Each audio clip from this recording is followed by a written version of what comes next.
I mean, I'd say I was working class, but then I went to university. I mean, we all did. So does that necessarily make me middle class? I mean, I still read the Daily Mirror. Why not? It's a damn good paper. But then I also get the Guardian. So what's that saying? It's just that whole pigeonholing thing that I object to. I mean,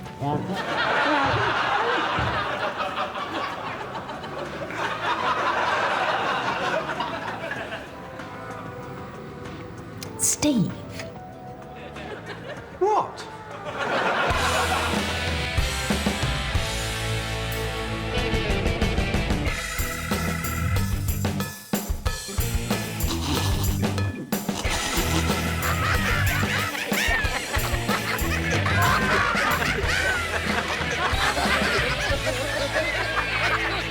So, at the end of Chapter 2, Henry is beginning to question his own motives in pursuing the case, and at the same time wondering whether Sarah's telling him the whole story about the divorce. yeah, I'm just going to stop you there, Anthony.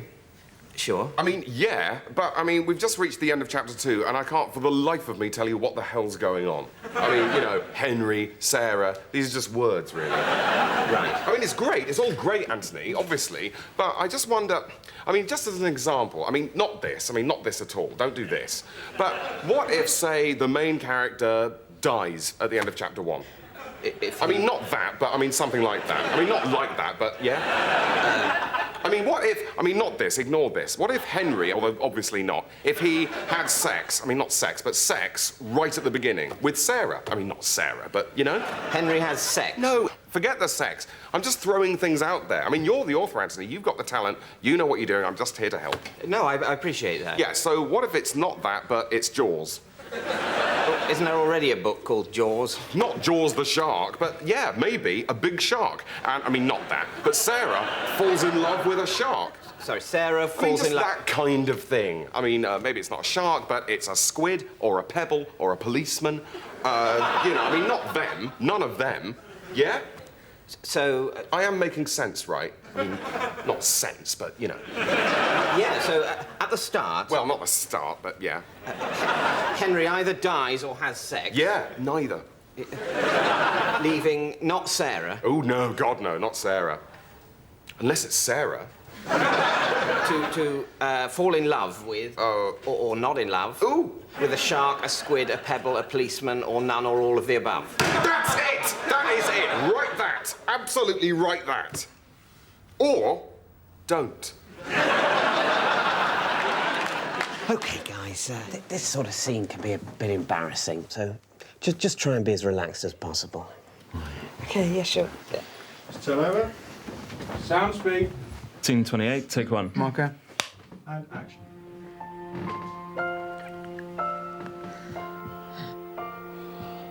Now we know. Now we know. Now we know. Cut! John. Yeah. John, you were talking. Was I? Yeah, you said, now we know. Now we know. Yeah. Did I? Yeah, you did a bit. Oh, my God, how weird. Sorry. Not to worry, let's go again, straight away. OK, turn over, please. Sound speed. And action. Now we know. Now we know. Yeah, now we know. No. Cut! Oh, sorry. I know what that was. I was in her light, wasn't I? A bit... No, more it's sort of the same thing again, really. What? The saying, now we know. What, again? Did I, Carrie? Yeah, you do. You keep saying now we know. God, that is so... I had no idea. Why would I do that? We don't know. Oh, well, I'll cut that right out. OK, well, let's try again, and this time, keep an eye on the... Now we know, yeah. Turn over. Sound speed. Marker. Action.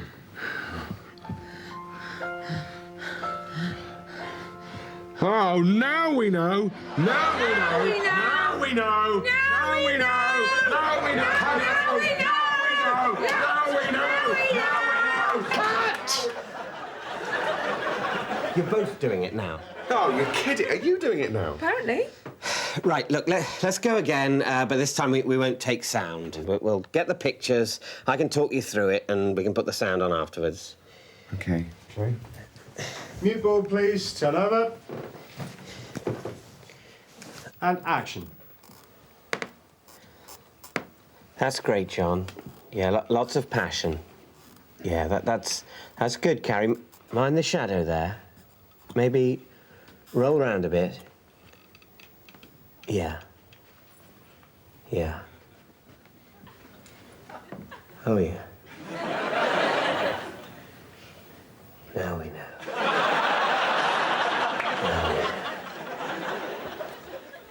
Oh, yeah, we know now. Now we know. And he walked by on the other side, leaving the man helpless. But then, who should wander by but a Samaritan of all people? And he actually helped the man. Hang on, Master. No, he did. He went over and actually... No, sorry. No. I mean, this is what I'm saying. That a Samaritan, all right, so have a good think about your attitudes, went and helped. Yeah, no, I see. No, stick with it. Because what I'm saying is that he was a good Samaritan.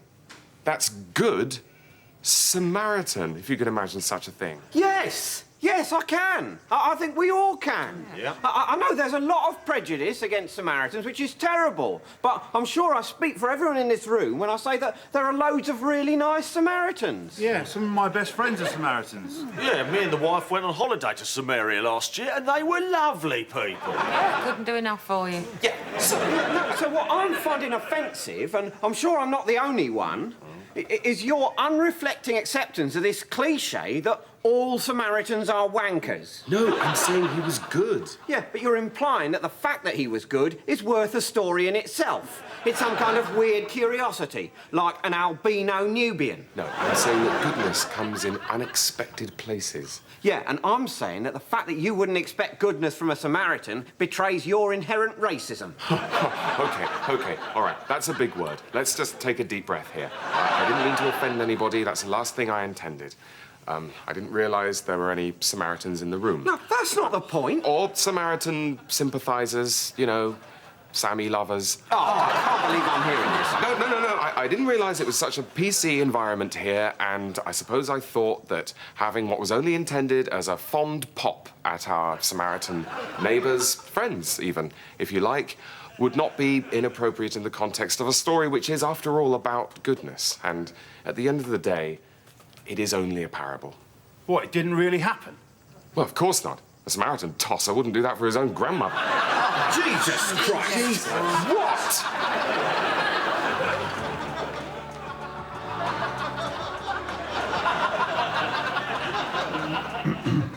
So, Steve, do you follow the football?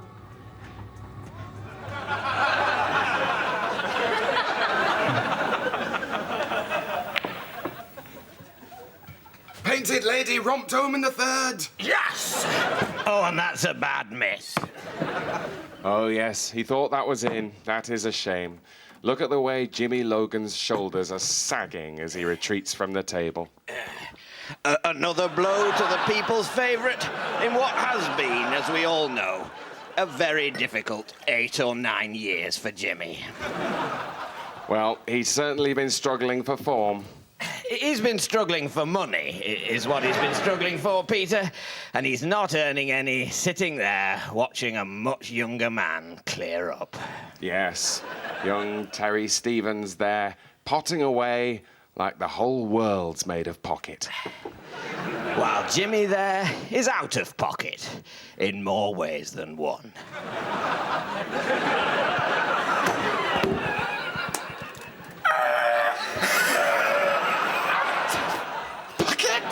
Yes, that was a good one.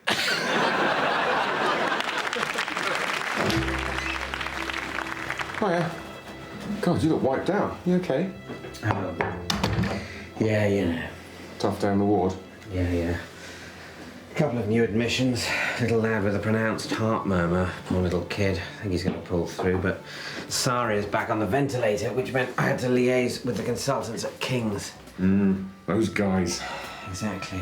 Yeah, it's hitting bed crisis time, and I just don't know where I can physically fit any more severely ill children on my ward.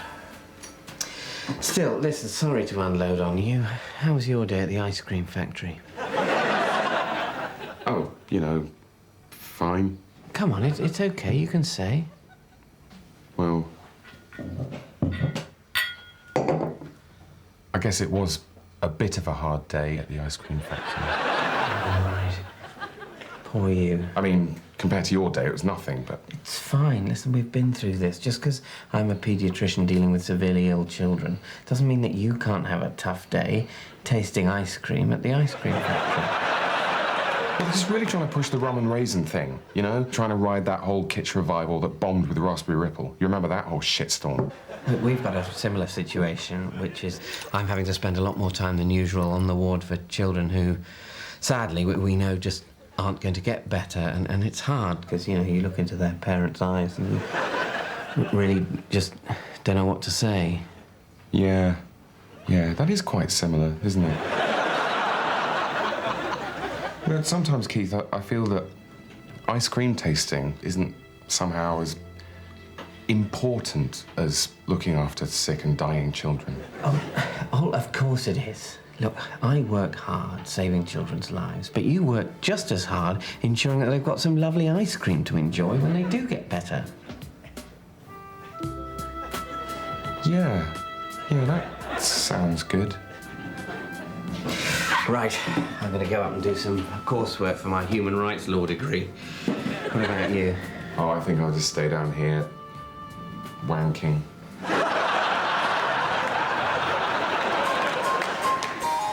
So, obviously it isn't finished, but was this the kind of thing you had in mind?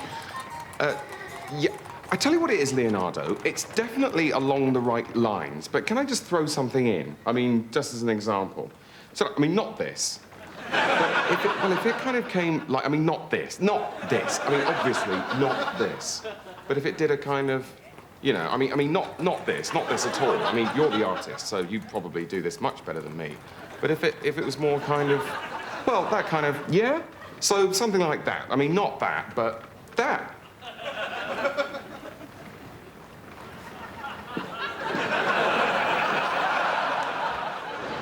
OK, back in 5. I'm so sorry it didn't work out for you two. And I just wanted to say, I know I was Lucy's friend first, but I really feel for you both. If there's anything I can do. No, it's all right. I mean, at least it's amicable. You know, we're still talking. Right, yeah. Is that a good idea, do you think? No, right, yeah. I mean, what would you advise? For all it's worth, take a box of her belongings that you still got round to where she's living now, and burn them in the front garden while doing a sort of dance. Yeah. And then you should probably write the word bitch in weed killer on her lawn. And then what you should do is go round to where she works and plant some crack in her desk and then call the police. What are we talking about? Oh, just the Lucy situation. Oh, shall I leave you to it? No, it's fine, mate. Olivia was just giving a bit of advice. Have we planted the crack yet? No, I was just saying... Oh, mate, you've got to do that. I mean, when my last relationship ended, I felt so much better when I got to the point where I felt comfortable planting the crack. Little trick I picked up. Every time you think of her, have a quick whiskey. OK. Hi, everyone. Are we talking about Lucy? Yeah. Here, got you a whiskey. Oh. That's the way. What stage are we at? Oh, I haven't even planted the crack yet. Oh, you can't rush these things. Does she have a pet? Yeah. You should kill it. In a weird way. Leave it for her. Make sure she knows you did it. Otherwise, how's she going to know it's over? Well, I'm just not sure that it is over. Well, it will be then. Hello and congratulations! Your telephone number has been specially selected in our Wednesday draw. And you have definitely won a major prize. Perhaps even our star prize of a massive yacht. Yes, that's right. As soon as the admin fees have been processed, we will rush you a... Hello? Hello? It's happened again. He hung up? Yes, and I was in the middle of a sentence. Why will no one accept my massive yachts? It's the same with me. It's almost as if the public has lost its taste for massive yachts. But what else are we to do? I mean, here we are, 3 eccentric billionaire brothers. Indeed, we've all made far more money than we could possibly need. And we have all these massive yachts. And who better to give them to than the deserving owners of specially pre-selected telephone numbers? Yet it never seems to work out like that. No, they just hang up It's the height of rudeness. Could it be something about our voices? Hardly. Our voices are warm and reassuring. Don't tell me we spent all that time during our childhood going to elocution lessons every Tuesday for nothing. Could it be the admin fees that are putting them off? But that's ridiculous. The admin fees are only a few £100, whereas the massive yachts are worth thousands. I know. I mean, someone's got to pay the admin fees. There's a lot of admin accumulates around the giving away of a massive yacht. Not to mention postage and packing. Well, then, it's a mystery.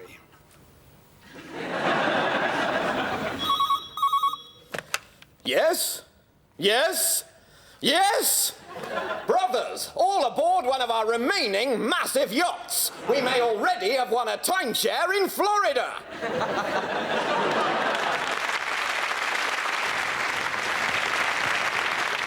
Hello, what's this? Jump off a cliff, £2? That's it, yeah. Sounds exciting. Oh, yeah, can't beat it. Jump off a cliff, wind through your hair, beautiful panorama of the sea, waves crashing on the rocks beneath you, little boats in the harbour to the east, and to the west, the Atlantic, with waves as high as hills and the briny scent of trade, possibility, other lands. £2. What a bargain. Right, so what do I do? Well, take a good run up so you can push yourself good and far off the edge and then just see how the mood takes you. Great. I mean, I am a bit nervous of heights. Does that matter? Well, I'll be honest with you, it's not ideal. Depends how bad you got it, because if it's just a few butterflies, I'll say go for it. Because the good thing is that while there is a bit of a height thing to start with, that does get better quite quickly. Right. But it's all fine. Oh, yeah, it's all fine. Yeah, jump off a cliff, it's absolutely fine. I won't get hurt. Really? Oh, that's good. What? No, it's just some people get a bit bruised, I imagine. I mean, I don't know. I prefer not to look. Right, so, how do I find my way back up if I want to do it again? People usually find that once is enough, actually. I mean, it is fun, but you only need the one. Like a hot chocolate? Yeah. OK, well, that's one to jump off a cliff then, please. And that'll be £2. You actually doing it? Yeah. OK.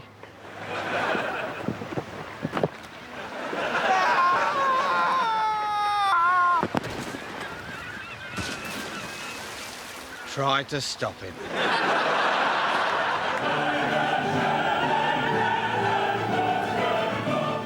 Good evening and welcome to Big Talk. My name's Raymond Terrific, and yet again I stand at the eye of the storm of the world's ills, waving my staff like Gandalf and screaming, let's get this sorted. As ever, I'm joined by a panel of brain spurts and mentalissimos, a veritable smorgasbord of cleverness that the world is rightly too respectful to eat. First up, it's a biggie, but I refuse to be scared. Is there a God? Leonard?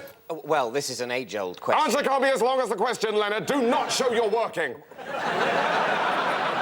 Well, of course, it's Yes a matter or no? Yes. Great, he shoots, he scores. Right, moving on. Next, what are we going to do about... Hang on, there isn't a God. But he said there was. Yes, but that was just... Leonard, did you or did you not just say there was a God? I did. So has Danielle got new information, or were you playing me like a balalaika? No, it's Come just... on, boffins, I've already wasted time saying balalaika when drum would do. Let's get this sorted. I think the problem we're having here is that Leonard thinks there is a God, and I think there isn't. Oh, you are having a go. No, it's just that we respectfully disagree. That is bad news. Can we sort it? Richard, get into this. Casting vote. Well, I'm agnostic, and so is Tim. Yes. Oh, make the tea! Guys, boffins, we need to know if there's a God. It's important. Well, there is no yes or no answer. What? I can think of 2 yes or no answers just off the top of my head. Mr. Judd. Yes, Doctor. Well, your operation's this afternoon. I just wanted to go through the procedure with you. Oh, yes. We're going to be using a new kind of experimental keyhole surgery called hammers. Hammers? It's called hammers, and it's a new approach to keyhole surgery. Right. What does it involve? What does it involve? Well, the clue's in the name, really. You know, hammers. What, very, very small hammers? Yeah, well, not that small. Right. But Will it hurt? Oh, no. You'll be under general anaesthetic. You won't feel a thing. Right. Of course, it'll hurt like hell when you wake up. A bunch of guys pounding at you with hammers as hard as they can. Blimey. And that'll solve the problem, will it? Well, we think it's worth a try. Because while hammers can put pressure on your system, of course, your appendicitis is smaller, so it'll be putting pressure on that too, and it'll hurt it more. Well, that makes sense. And if it doesn't work, we've got a pioneering new therapy called frying pans. So we'll give that a whirl.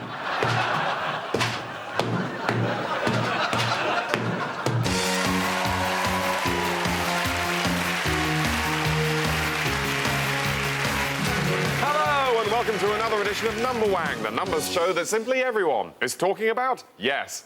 Let's welcome our two contestants. It's Julie from Anglesey and Simon, who's from Anglesey. So, Julie, do any singing up there in Anglesey? Yes. Simon?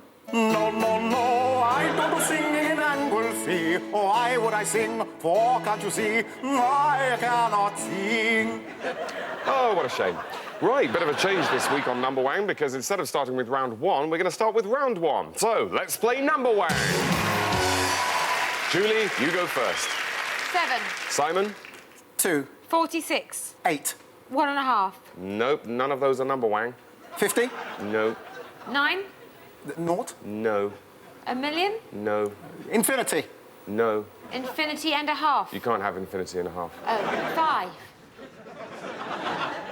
Simon? 6.2785. No. 1.5. You've already said that.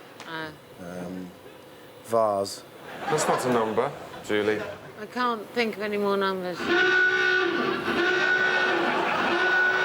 Well, what a situation we have here. Unprecedented in the history of Number Wang. That alarm means it's been 3 whole days without anyone getting Number Wang, which means we have a sudden death tie-break.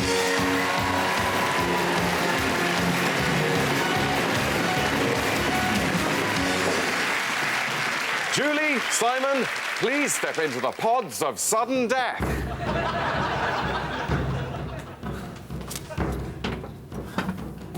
The rules are simple. The one of you to die first wins. Okay, Julie, Simon, are you both ready? Then let's release the number gas. You may be interested to know that today's number gas is made from the number 2, which you may remember from school is deadly to humans.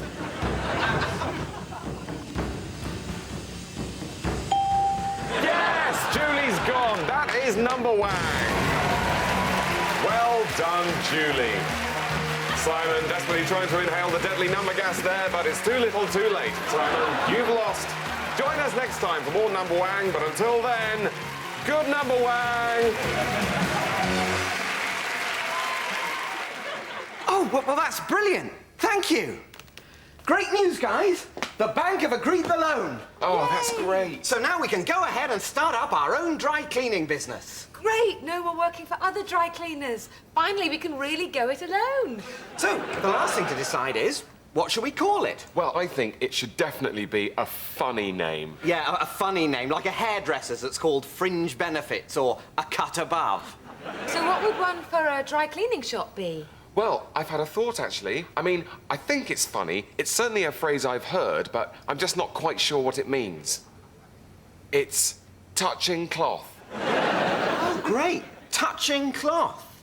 Yeah, that's certainly a phrase I've heard. It's got a ring to it, hasn't it? Touching cloth. So what does it mean?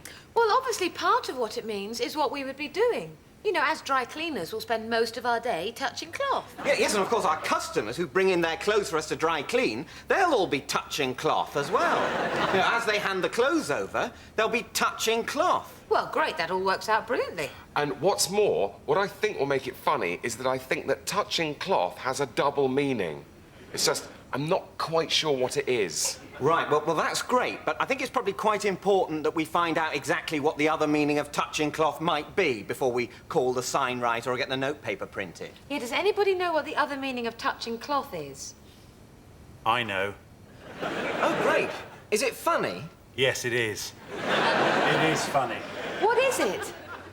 Well, when you're touching cloth, what you're doing is that you so need a poo that you've sort of started to poo yourself, but you've managed to stop at the point where a bit of the poo is actually touching the cloth at the inside of your pants. Oh, right. I had no idea there was a name for that. That is funny. And it's funny because it involves poo. Yes, it is very funny. My only slight worry is the association of getting poo on clothes, which I agree is funny. Is that association appropriate for a business such as dry cleaning, which is, after all, supposed to be about getting clothes clean? Oh, yeah. But I don't think it's really a problem. Yeah, you can worry too much about these things. And the way I see it, there's an upside. Because the message we'll be sending out is, even if you have got poo on your clothes, we can handle it. In fact, we could call it touching cloth ? Touching cloth? Then step this way. I really like that.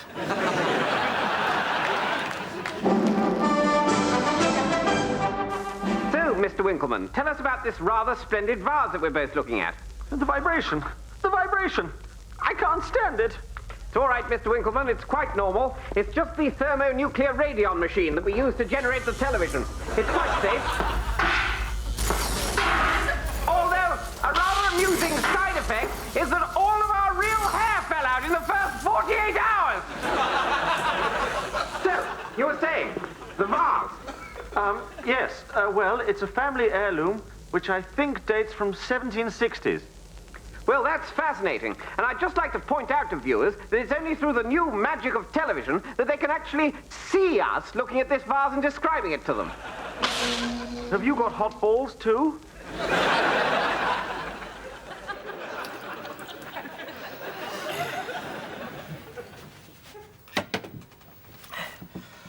Oh, and that's a bad miss. Well, that was a cruel miscue. And as the cue ball careers into the black, Jimmy must be wishing that his bank balance would do something similar. Yes.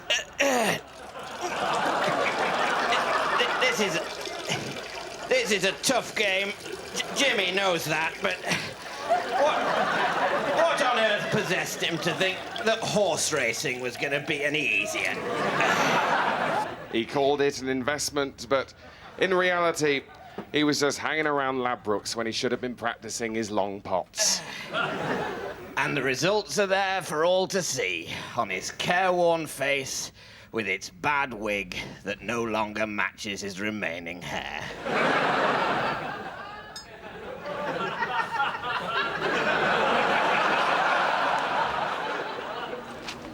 Hey, you know my brother-in-law's friend, Gordon? Oh, what, the one with the cleft palate and the wonky ear? No, not him. No, the Gordon who sends out those awful Christmas newsletters. I got my reply ready this year, yeah? Dear Gordon, thank you for your very comprehensive Christmas newsletter telling me about what you and all the family have been up to over the last, is it only a year, and yet so many GCSE results and wisdom teeth out. Quite a roller coaster. As this served to replace a conversation we might have had, here is my response. Good. Good. Good. Good. Good. Oh, by the way, good. Yeah, me too. Yeah, me, not much. Bye. You really are a bastard, aren't you? Why? I mean, what's he going to reply to that? I hadn't really thought that far ahead. Dear Robert, I'm sorry to have annoyed you with news of my family. I suppose these newsletters are a little impersonal, but I know that a lot of my friends are interested to hear how we're getting on. And I must admit that around Christmas, I don't really have time to write to everyone individually. I'm sorry to have cut a corner so abhorrent to you. And needless to say, I won't be wasting your time again in future. P.S. Little Jane says she loves you. I'm sorry, Gordon. Forgive me, Gordon. I'm not Gordon. Where's Gordon?